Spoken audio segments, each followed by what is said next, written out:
el enfoque de política social que plantea este gobierno es, por lo pronto, insuficiente. Tenías en su momento un cuadro de Eva que trascendió en todos lados, de Eva y de Perón en tu despacho. Sí, tenía un cuadro de Eva de Perón en mi despacho, así es. Lo que yo creo que hoy se ha planteado es una demonización de cualquier organización comunitaria, que no solamente creo que es errada, sino creo que es muy peligrosa. El problema del consumo de droga, del avance del narcos, es algo que viene creciendo en distintos lugares en la Argentina. No le podemos pedir a la política social lo que no resuelve la política económica. Bienvenidos a la tercera edición de Cable a Tierra. Mi nombre es Erika Cabrera y como en todas las ediciones no estoy sola, sino que estoy con Alejandro Segade. Buenas tardes, Ale. Hola, Eri. ¿Todo bien? Bien. En el día de hoy vamos a estar hablando de pobreza, vamos a estar hablando un poco de políticas sociales y para eso tenemos a la ex ministra de Desarrollo de la Ciudad de Buenos Aires, María Migliore. ¿Cómo estás, María? Buenos días, ¿cómo andan? ¿Todo bien? Bien, ¿y vos? Bien, muy bien, por suerte. María, estás en Fundar ahora, exactamente, sí. ¿No?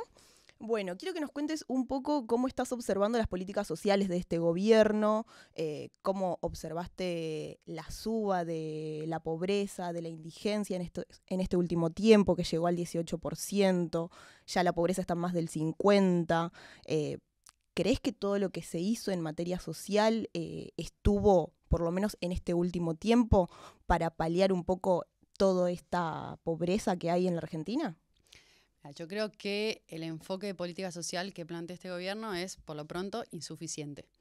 Yo creo que primero hay que tener una definición de qué esperamos que sea la política social. Yo creo que la política social, y un poco lo que estamos trabajando con todo el equipo de Fundar, tiene que ver con entender que tiene un componente de asistencia en momentos críticos, pero también tiene un componente de desarrollo. Y la política social es una herramienta que cuando está bien usada es un gran complemento de la política económica, un gran complemento de la política productiva y sirve para romper ciclos de pobreza estructural. O sea, ¿qué quiere decir eso? Para nivelar el punto de partida y que todas las personas tengan más condiciones de posibilidad de poder crecer. Bueno, pobreza estructural es lo que viene pasando en estos últimos años en la Argentina también. Exactamente. La pobreza en Argentina, si vos mirás la serie de los últimos años, está consolidada alrededor de un 25% en los últimos 30 años y eso lo que te muestra es que hay condiciones estructurales que no van a resolverse solamente con crecimiento económico. Entonces, para que podamos solucionar cualquier tema de pobreza, la Argentina tiene que crecer. La salida es productiva. Sin eso no vamos a poder. Ahora, solo con eso no va a alcanzar.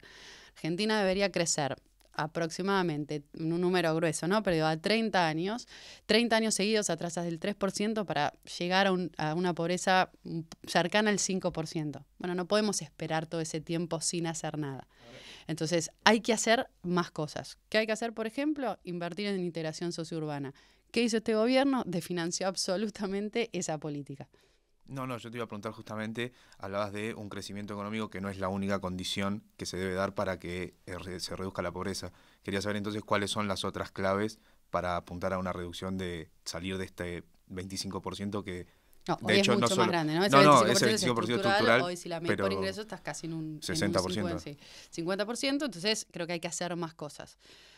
Creo que primero tenés que acompañar en lo básico y es garantizar lo alimentario. En ese sentido, creo que el aumento de la semana pasada de la edad respecto a quienes reciben la tarjeta alimentaria, el aumento de los montos, es positivo. Creo que falta todavía más. Creo que esos montos deberán actualizarse por algún índice fijo y no por discrecionalidad.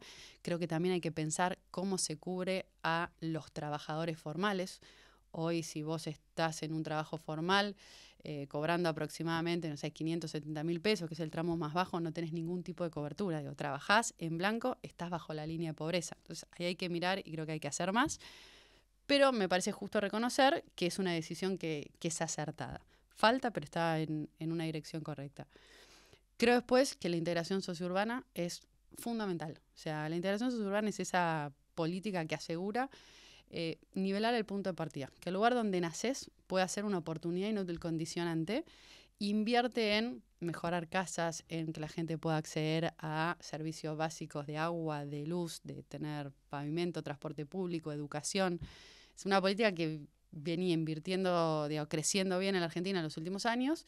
Es una política además que tiene mucho consenso político y que este gobierno puso en crisis totalmente. Todo lo que es obra pública, básicamente. Sí. Porque en realidad lo que pasaba en los barrios es que muchas veces no tenías cloacas, barrios que estaban totalmente con calles de tierra y demás, que todo eso era un condicionante. Incluso si nos ponemos a pensar en los barrios más vulnerables, las villas, cuando te ven en un CV que vos tenés una numeración diferente, tampoco te toman por un tema de dónde vivís. ¿Dónde vivís? Absolutamente. Y por eso yo creo que ahí el Estado tiene que intervenir. Este gobierno pone en agenda la libertad. Yo creo en la libertad. Me parece que es importante que en nuestro país pueda haberlo. Ahora, ¿cuánta libertad tenés si hoy a la noche no sabes qué vas a comer? Si creciste en una casa donde compartís la habitación con tu familia, tus hermanos, tus papás, cuando querés bañarte y no tenés agua, y muchas veces menos no tenés agua caliente, donde la conexión eléctrica es insegura, entonces las noches que hace frío tenés mucho más riesgo de que tu casa se incendie por calefaccionarla. Bueno, esa libertad es ficticia. Si no nivelamos el punto de partida, esa libertad no existe. Entonces a mí me parece que hay que poner en perspectiva eso. Digo, que hoy en la Argentina solamente el lugar donde naces condiciona todas tus posibilidades de futuro. Y eso no se va a arreglar solo.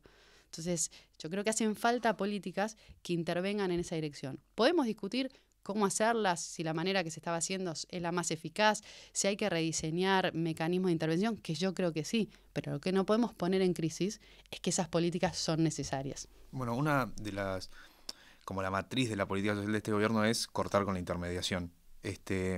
¿Qué crees que puede pasar a partir de este corte? Si crees que el gobierno está tomando las medidas necesarias como para, bueno, sacamos la intermediación y nos ocupamos nosotros. ¿Crees que está llegando? Desde lo que ves de afuera. Yo me preguntaría primero, creo que en política social siempre hay que hacerse esa pregunta, después intervenimos, ¿qué pasa y cuál es la mejor manera de intervenir para lograr lo que queremos lograr? Eso me parece como que ordena cualquier análisis y si no se vuelve, viste, una discusión política coyuntural vacía.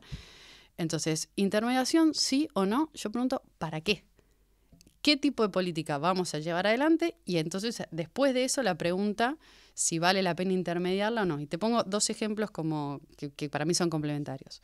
La política alimentaria ejecutada desde el gobierno nacional, yo creo que es mejor que sea vía transferencia directa. Creo que hay un mecanismo, que es el de la UH, la tarjeta alimentar, que está bien focalizada, que llega a un gran universo de hogares que son pobres, donde viven el 70% de los chicos que hoy están en... o sea, la gran mayoría de los hogares indigentes tiene hijos, con lo cual está bien focalizada. Hay que fortalecer eso. Ahora, ¿eso quiere decir que no necesitamos centros comunitarios en el territorio? ¿Eso quiere decir que no necesitamos en los gobiernos locales comedores para acompañar, por ejemplo, a personas que están en situación de calle? Definitivamente no. Y lo que yo creo que hoy se ha planteado es una demonización de cualquier organización comunitaria que no solamente creo que es errada, sino creo que es muy peligrosa. Porque en lugares como, por ejemplo, barrios populares, la provincia de Buenos Aires, o lo que está pasando en algunos lugares de Rosario, si el tendido comunitario se rompe, no es que ese lugar queda vacío, lo ocupa el narcotráfico. Crecen otras cosas. Entonces, de nuevo, para llevar adelante una política local de acompañar personas en situación de calle, yo creo que es buena la intermediación. Creo que hay un montón de organizaciones sociales, por ejemplo, que lo trabajan bárbaro, y esa es mi experiencia de haber gestionado la Ciudad de Buenos Aires. Política alimentaria desde el gobierno nacional y capaz que mejor la transferencia directa y complementarla con otra cosa. Siempre depende para qué.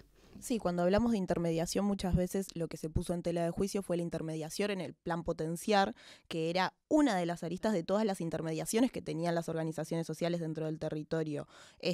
Todo el trabajo que hacían los comedores, nadie lo reconoció y a su vez se le quitó todo lo que tenía que ver con las partidas para los comedores, porque las partidas eran partidas de alimentos. Ahora, el tema es... ¿qué hacemos con esa comida? ¿Se está pudriendo realmente? ¿La están auditando? Porque también hay un juez metido. Ahora, esa comida se queda ahí, no va a los comedores. ¿Qué pasa con los comedores hoy en día? ¿Cómo están funcionando? Mira, a ver, por supuesto que si el Estado Nacional tiene comida almacenada es una locura, más en un momento de crisis como la que estamos viendo. Entiendo que eso ya empezó a repartirse y de nuevo, yo lo que quiero es señalar el valor de lo comunitario que para mí trasciende lo alimentario. Vos hoy en los barrios populares tenés en general, sobre todo la ciudad, la provincia de Buenos Aires y se replica en distintos lugares del país, organizaciones comunitarias que cumplen funciones mucho más importantes que solamente el dar de comer.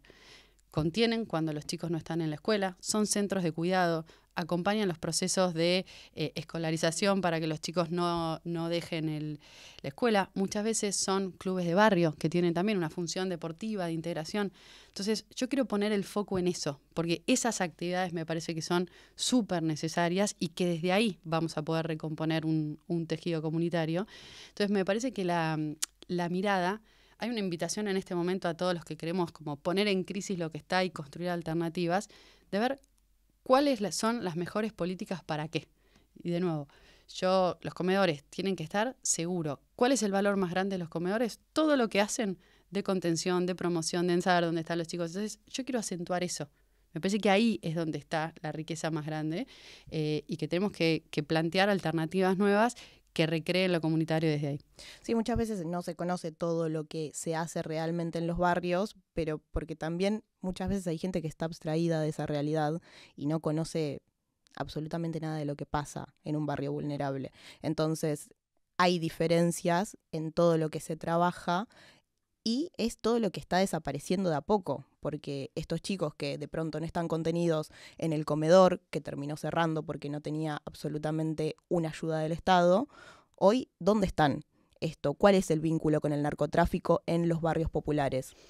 A ver, yo creo que el problema del consumo de droga, del avance del narco, es algo que viene creciendo en distintos lugares en la Argentina hace más tiempo. Yo creo que también hay que ser justos en ese análisis, no es que es del último mes. Sí creo que con una situación de crisis social agravada y sostenida, si no hay una decisión muy fuerte de reconstruir lo comunitario y potenciarlo, la problemática va a ser cada vez peor.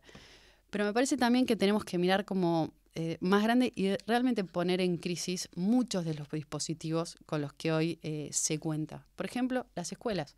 Hay un estudio que hizo el CIAS con Fundar, es un monitor de barrios populares, donde se encuesta y se hacen preguntas a distintas, sobre todo mujeres responsables de cuidado, en distintos barrios del conurbano y la ciudad de Buenos Aires.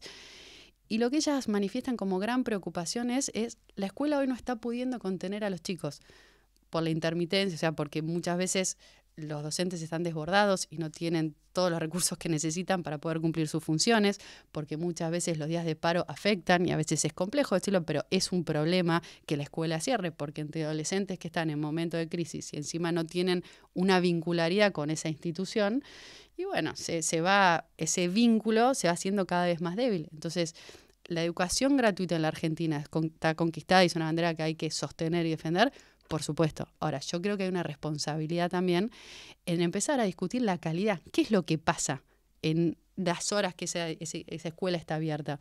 ¿La calidad educativa es buena? ¿Los chicos se están pudiendo sostener? Porque si no, si la escuela empieza a debilitarse, los centros comunitarios empiezan a debilitarse, faltan muchos lugares. Otra cosa buena que sale en este monitor es el reclamo que ellas hacen de lugares de esparcimiento, clubes básicamente, o centros culturales donde puede haber una experiencia de socialización, encontrarte con tus amigos, a charlar, hacer un deporte y no estar en la calle. Bueno, si eso no se construye y te quedás cada vez con menos cosas. Entonces, ante tu pregunta es, bueno, si la escuela no funciona y tiene cada vez peor calidad, los centros comunitarios se debilitan, no se invierte en clubes o espacios comunitarios, bueno, se empieza a debilitar todo. ¿Dónde están esos chicos? En la calle. Y si están en la calle todo el día, sí están más expuestos a muchos riesgos. Vos recién hablabas cuando hablabas de las claves de la política social, decías que hay que preguntarse para qué y hacia dónde va dirigida. Uh-huh. Y en estos últimos 20 años que la pobreza creció sostenidamente, hemos pasado por gobiernos de todo tipo. ¿Qué crees que falla para que vamos de un lugar donde la inversión aumenta cada vez más, hay algún gobierno que por ahí la destina más en un sector, otro en otro que corta la intermediación? ¿Qué crees que falla? ¿Cuál crees que es la línea que atraviesa a todos que falla para que estemos en esta situación a día de hoy? Primero creo que realmente la política social hay que pensarla dentro de una mirada más general y vinculada a la política económica. Pero eso me parece bien importante siempre, porque a veces si no parece que la política social está toda mal. No le podemos pedir a la política social lo que no resuelve la política económica. O sea, la Argentina no crece y no hay trabajo, bueno, no podemos pretender después que un plan de empleo remedie eso. Y eso sí es importante porque a veces en la discusión se mezcla todo. Creo que a lo largo de los últimos años hay cosas que se han hecho y se han hecho muy bien. Y un ejemplo es la UH. La UH es esta asignación que cura a los chicos de 0 a 18, que fue un programa que fue impulsado por Lilita Carrió en el diseño, que se crea en el 2009 con el kirchnerismo, que hoy se sostiene y de hecho está tan bien hecho y tan bien focalizado que el gobierno de Milei decide apuntalar sus transferencias aumentando ese programa.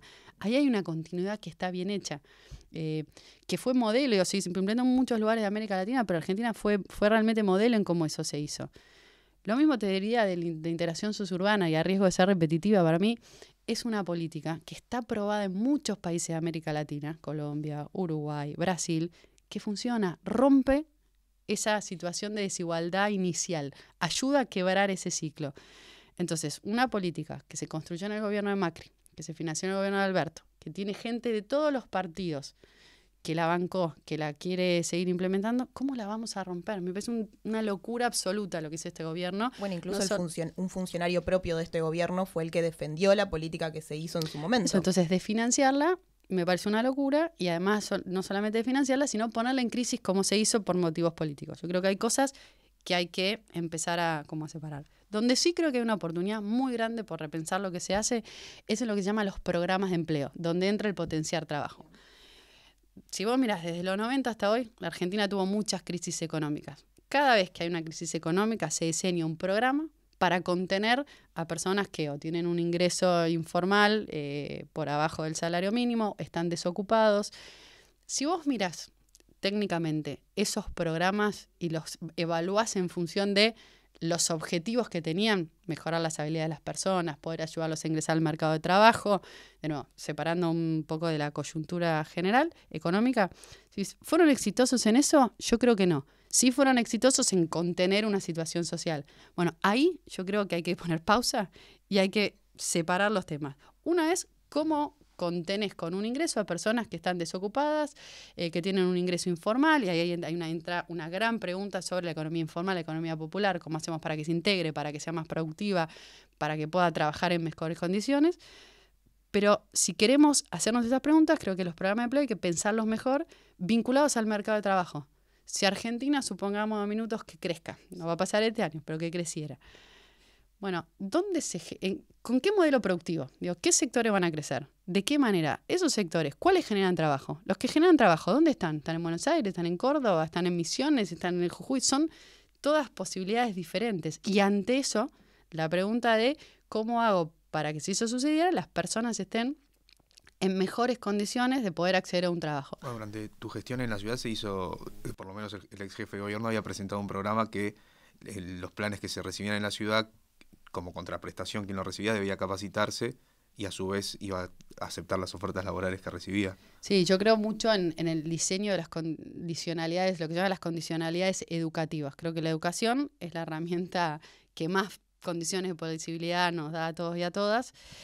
Además está medido, la educación sigue siendo en la Argentina la variable que más te garantiza la movilidad social ascendente, entonces creo que hay que potenciarla. Y lo que creo es que hay que formar para esos puestos de trabajo que va a haber en el futuro. Si no es mucho esfuerzo y no tiene, la gente se termina frustrando, termina habiendo también un gasto de una inversión del Estado que la verdad que es poco eficaz. Y después creo que hay que mirar bien lo que es la dinámica de la economía informal. Hay un gran porcentaje de la población que hoy está trabajando en la informalidad. Y el mercado de trabajo no va a ordenarse como era antes con esta mirada industrial de que todos van a estar en relación de dependencia. No va a pasar de esa manera, por la situación social argentina, por los cambios que va a haber, y está viendo y va a haber en el mercado de trabajo. Entonces hay una pregunta, ¿cómo hacemos para que ese emprendedor popular que hoy está trabajando de manera informal, gana poco y lo hace en malas condiciones, puede empezar a integrarse? Y ahí creo que hay una discusión por dar y por construir políticas nuevas. El monotributo social, ¿cómo lo observás desde esa óptica? Porque mal o bien sirvió de alguna manera como para blanquear, que no fue la mejor manera, pero sirvió para blanquear. Yo creo que fue una herramienta necesaria, no suficiente, y que hoy tenemos que pensar cómo la hacemos crecer, cómo la ampliamos, porque me parece que hay un porcentaje muy grande de personas que están en esta dinámica económica. Cuando decimos economía popular, podemos estar pensando en el que tiene un restaurante en el barrio 31, en un cartonero, en un piletero, en un plomero. Hay distintas actividades y Y creo que el monotributo social ha servido mucho, sobre todo a personas que estaban vinculadas a programas de Ministerio de Desarrollo Social. Creo que hay todo un universo que es mucho más amplio, donde tenemos que pensar una integración al sistema de trabajo general formal. Digo, y estos temas están vinculados a reformas impositivas, a reformas laborales, a repensar los esquemas de seguridad social. En algún momento también se planteó esto de que el potenciar pueda ser llevado a empresas y que en lugar de pagarle el potenciar a la persona, se le pague a la empresa durante un año, creo que se había propuesto, y que a su vez esta persona pueda seguir eso se intentó en distintos gobiernos, no funcionó. Creo que no funcionó por un montón de cosas. Una es las condiciones económicas generales, otra creo que es porque los programas como el de potenciar implementados del gobierno nacional, cuando vos tenés más de 1 millón de beneficiarios, es muy difícil ese tipo de coordinación. Creo que además las respuestas únicas que abarcan a personas que van entre 18 a 60 años no sirven, no es lo mismo un chico de 19 años que no terminó la secundaria o una persona de 50 años que hace 10 trabaja en el mismo sector de manera informal. Creo que hay que segmentarlos mejor los programas. Una cosa es los jóvenes, otra cosa es son más adultos mayores, una cosa es quienes terminan la secundaria, otras quienes no. Y después creo que hay que implementarlos mirando la realidad local. Digo, yo ahí tengo una mirada de que los gobiernos locales, sea municipios, sea provincias, que hay que tener una mirada regional que permita descentralizar y además formar en función de generar desarrollo productivo. De las posibilidades productivas locales, absolutamente. No, recién te escuchaba esto último que decías de segmentar los programas. Y en uno de los últimos informes justamente de Fundar, si bien es sobre datos de 2023, hablaban de un desbalance que entre las políticas sociales destinadas a los niños, a los adultos mayores, pero sobre todo al segmento de 18 a 24 años. Sí, ese es un segmento que está muy desprotegido en la Argentina y además que se viene afectando por todo esto que veníamos hablando de la tasa de terminalidad educativa, la calidad de esa educación, las posibilidades de trabajo. Entonces yo creo que hay que mirarlo y hay que apuntalarlo de manera específica. Uno, con la posibilidad de que se pueda estudiar. Yo creo que realmente vale la pena invertir en que todos estos jóvenes puedan terminar la secundaria y estudiar. Y después también en por ahí hacer programas de primer empleo. No sé, en Córdoba hay una experiencia buena, es un programa que se llama Primer Paso, que lo que hace es justamente dar una experiencia de primer empleo a jóvenes, creo que va de 16 a 25 años, que viene teniendo buenos resultados. Digo, resuelve todo el problema, ¿no? Pero es una manera concreta y bien específica de dar ciertas posibilidades, de construir una trayectoria distinta posible. En la ciudad estaba y creo que se continuó el empleo, empleo BA o mi primer empleo. Había un programa también de primer empleo, que la verdad que el año que se implementó tuvo buenos resultados, donde el gobierno pagaba parte del salario junto con las empresas para que jóvenes pudieran tener una primera experiencia laboral. Entonces estudié en varios países varias experiencias de que cuando se tiene una primera trayectoria laboral formal crecen las chances de que eso se sostenga. Entonces por eso digo, vale mucho la pena para mí invertir en los jóvenes. Bueno, igual también eso choca muchas veces contra la discusión política de ideológica tal vez, porque yo me acuerdo cuando se empezó a implementar lo del empleo para los de las primeras experiencias para los jóvenes que estaban estudiando. Hubo muchas críticas a esos programas en cuanto a que se hacía trabajar por ahí a chicos de 17 años.